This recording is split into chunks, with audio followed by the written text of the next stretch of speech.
Hey, welcome guys to a very special episode. Special in that it's different.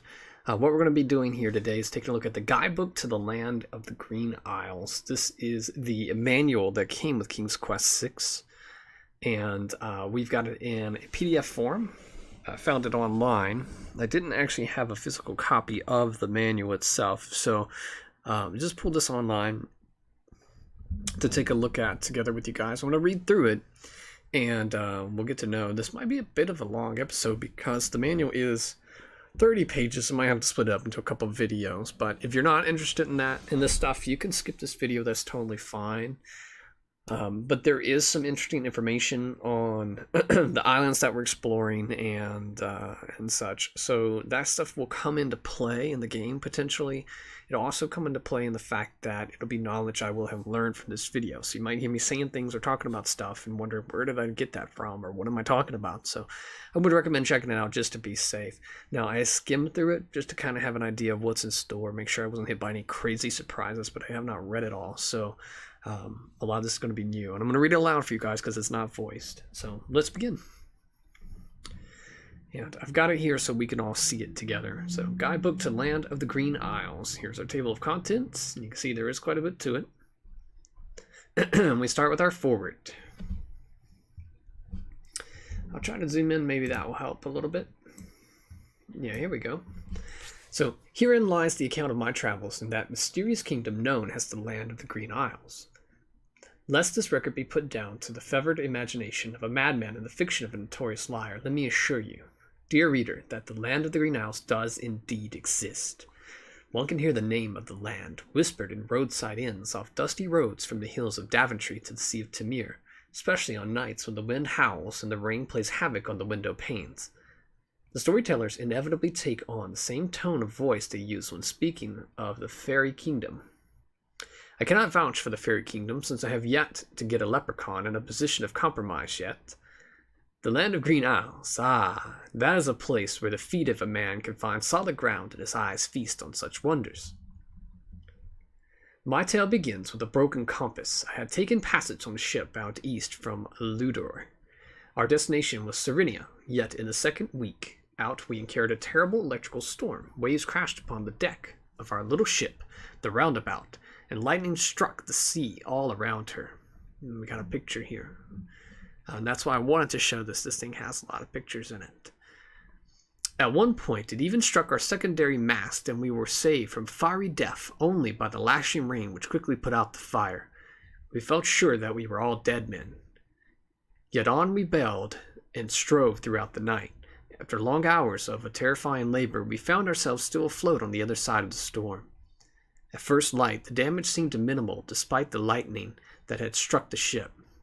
But by sunset, the captain was forced to announce that the instruments of navigation had been magnetized by the storm.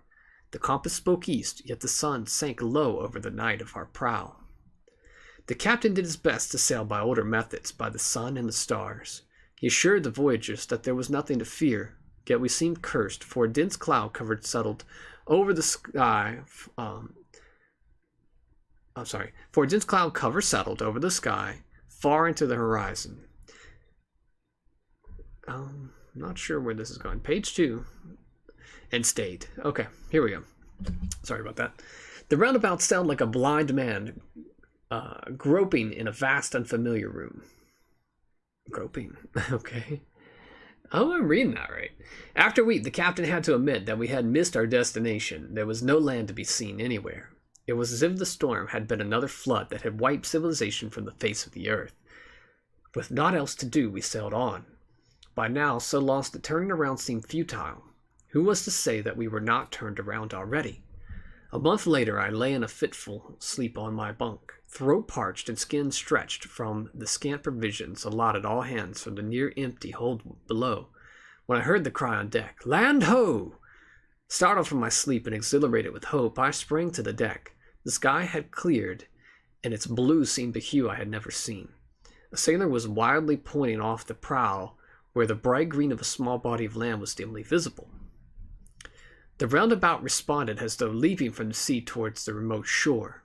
Yet within the hour, the curse upon our ship took its final vengeance. As though enraged to see us within view of escape, view of escape, the sea came alive and swirled around us. Currents and whirlpools materialized and sucked at the bottom of the beaten planks of the ship, turning her first one way and then another. I was thrown against the deck and rolled uncontrollably against the cables that had lifeboats. The last thing I heard before my head struck and blackness descended was the mate screaming, "She's going down!" That was a terrible scream. Who can judge Providence? I am not a hero. I am a wanderer, neither as strong nor as brave as the captain of that good ship. Yet with no effort on my part, none greater in any event, than the skill of getting myself knocked on the head, I awoke the following morning, not among the bones at the bottom of the sea, but on a beach. Of the crew and passengers of the good ship there was not a trace. Perhaps I was chosen for some destiny here. Perhaps the sea simply found me too sour, an old dog for the swallowing.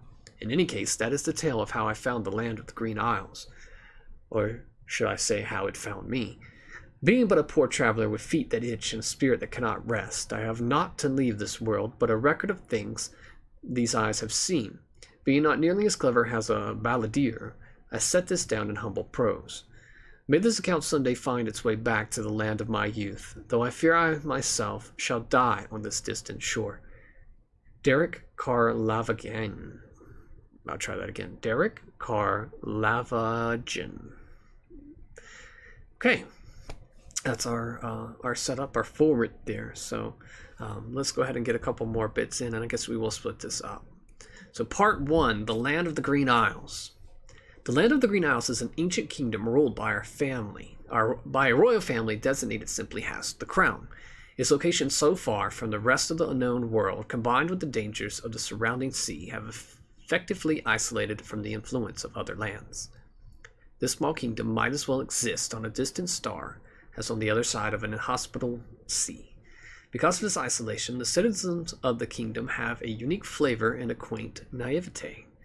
If one asks about the history of the land, they are eager to speak. Yet of true answers, little can be found. They can recite the names of the holders of the crown spanning back hundreds of years, can speak of each dwelling's origin, of practically every citizen's lineage. Yet when I ask how the kingdom began, bewilderment is the response. The kingdom has always been, they say. There has always been a royal family, as if this place has existed, unaltered since the dawn of time. But there is some basis for a different picture, that these islands have actually held a succession of kingdoms, each bleeding into the next. New civilizations building on ruins scarcely cold. I base this opinion on the traces and legends of an ancient civilization to be found on one of the islands, but more of that later. The kingdom, as it stands today, has remained relatively unchanged for hundreds of years. 4 islands make up the bulk of the land. The island of the Crown is the center of the kingdom. There, on a magnificent rise, stands the Castle of the Crown, the seat of the royal family of the kingdom and the heart of the land. A village and docks comprise the rest of the island and run most of the kingdom's daily commerce, such as it is. Across a short distance of sea is the Isle of Wonder, an aptly named place of sheer delight, ruled by a pair of rival queens who are, despite their own internal strife, unalterably loyal to the crown.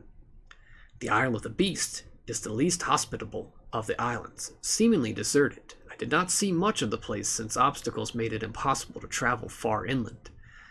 Nevertheless, the place has its own history and is listed among the kingdom's holdings.